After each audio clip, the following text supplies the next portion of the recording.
Welcome back ناظرین. Programme کے اس حصے میں ہمارے ساتھ پاکستان پیپلز پارٹی کی سینئر رہنما، سینٹرل انفارمیشن سیکرٹری اور فیڈرل منسٹر برائے poverty alleviation and social safety Shazia Atta Marri صاحبہ موجود ہیں. ان سے ہم بات کریں گے اور سیاسی اور اسپیشلی ان کی منسٹری، کیونکہ اس وقت میں سمجھتا ہوں کہ زیادہ ٹف ٹائم آ گیا ہے. جس قسم کے فیصلے لیے جا رہے ہیں، وہ کیا کرنے جا رہی ہیں، عوام کو کس طریقے سے ریلیف فراہم کریں گی، کیونکہ BISP کا ایک پروگرام بڑا نامی گرامی ہے، نیا نہیں ہے، بڑا پرانا چلا آ رہا ہے، اس میں تبدیلیاں بڑی واقع ہوئی ہیں، وہ بھی ہم ان سے پوچھتے ہیں. شازیہ صاحب بہت شکریہ آپ کے وقت کا.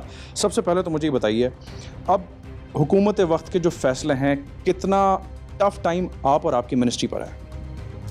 بہت شکریہ جی. آپ نے جس طریقے سے بتایا کہ منسٹری کا نام ہے poverty alleviation and social safety, اور یقیناً اس کا تعلق جو ہے وہ اس ملک میں جو غربت ہے اسے، اور اس کے علاوہ اس میں جو سماجی تحفظ لوگوں کو پرووائڈ کرنا ہے، سوشل پروٹیکشن، اس کے حوالے سے ہے. غربت کی سطح تو آپ جانتے ہیں کہ پچھلے 4 برسوں میں تو بہت زیادہ بڑھی ہے، اور ہم اسے اس طرح سے ایڈریس کر ہی نہیں پائے تھے، لیکن جو پیدر پہ اس میں اضافہ ہوا ہے وہ بہت اوور ویلمنگ اضافہ ہے. اور یقیناً یہ جو پوری ڈومین ہے وہ اس منسٹری کی ہے. اس منسٹری کے اندر مختلف پروگرامز ہیں، جس میں آپ نے جس طرح سے کہا کہ بے نظیر انکم سپورٹ پروگرام سب سے مضبوط پروگرام ہے سوشل پروٹیکشن کا. اور وہ صرف اس منسٹری کا ایک سوشل پروٹیکشن کمپوننٹ مضبوط نہیں ہے، وہ پاکستان کا مضبوط ترین پروگرام ہے جو سوشل پروٹیکشن پرووائڈ کرتا ہے. پچھلی حکومت نے ایک زیادتی کر دی، جو کہ میں سمجھتی ہوں کہ ٹھیک ہے، اگر ان کو لگ رہا تھا کہ کچھ لوگ مستحق نہیں ہیں، ہم ان کو نکالیں، تو اس کا طریقہ جو تھا نا وہ انپروپریٹ تھا. اور میں آپ کو بتاتی ہوں کیونکہ فیصلہ جو انہوں نے کیا کہ جی ہم اس طریقے سے لوگوں کو نکالیں گے، وہ خود ساختہ فیصلہ تھا. وہ لٹرلی ان آئسولیشن کیا گیا. اچھا، اس میں فلٹرز لگا دیے گئے، ایکسکلوژن فلٹرز، اور ان فلٹرز کے ذریعے لوگوں کو نکالا گیا، جس میں کوئی ارجنٹ CNIC بناتا ہے، کوئی ارجنٹ پاسپورٹ بناتا ہے. اچھا، اور انٹرسٹنگ بات یہ ہے کہ ارجنٹ CNIC تو بعض اوقات کئی کیسز میں ریکوائرمنٹ انہی پروگرامز میں داخلے کے لیے ہوتی تھی، اور وہ ارجنٹ کا کہتے تھے کہ آپ بنوا لیں. تو اب وہ سیڈلی کہ پھر یہ ہوا کہ وہ بنوانے بھی گئے اور ڈسکوالیفائی بھی ہو گئے. جتنے بھی فلٹرز لگائے گئے اور لوگوں کو 8.5 لاکھ لوگوں کو نکالا گیا. تو اس میں جو ایکسرسائز تھی کہ اس میں کوئی ویریفیکیشن اور انویسٹیگیشن کا عمل شامل تھا، عنصر. تو انہوں نے کہا ایسا کوئی ویریفیکیشن اور انویسٹیگیشن ہوئی نہیں، فیصلہ ہو گیا اور نکال دیے گئے. ظاہری بات ہے، گورنمنٹ نے ایک اعلان کرنا تھا اور نکالنا تھا، سو اس کو فالو کیا گیا. اس کے علاوہ جو بہت ڈسٹربنگ بات ہے وہ یہ ہے کہ ان لوگوں کو نکالنے کے بعد ان کو اپیل کا حق نہیں دیا گیا. کہ اگر کوئی کہتا ہے کہ جی میں عمرے پہ گئی تو تھی، لیکن مجھے کسی جو ہے وہ خدا ترس شخص نے مجھے پیسے دیے.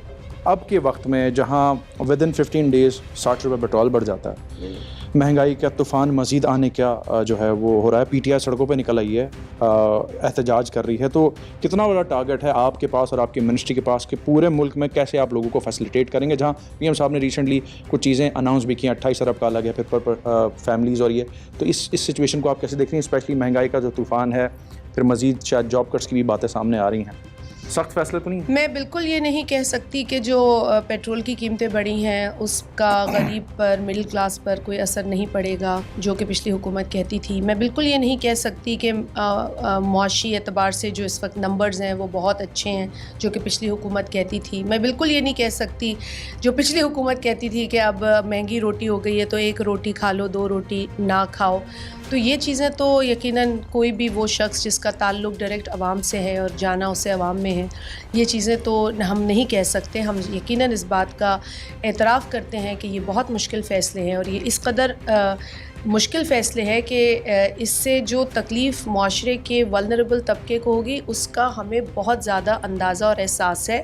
اور اسی لیے جو ناکافی تو ہوگا اگر ہم تھوڑا ریلیف دینے جائیں، لیکن ناکافی جو ہے وہ بہتر ہے کچھ نہ ہونے سے. اور اسی لیے 28 بلین 28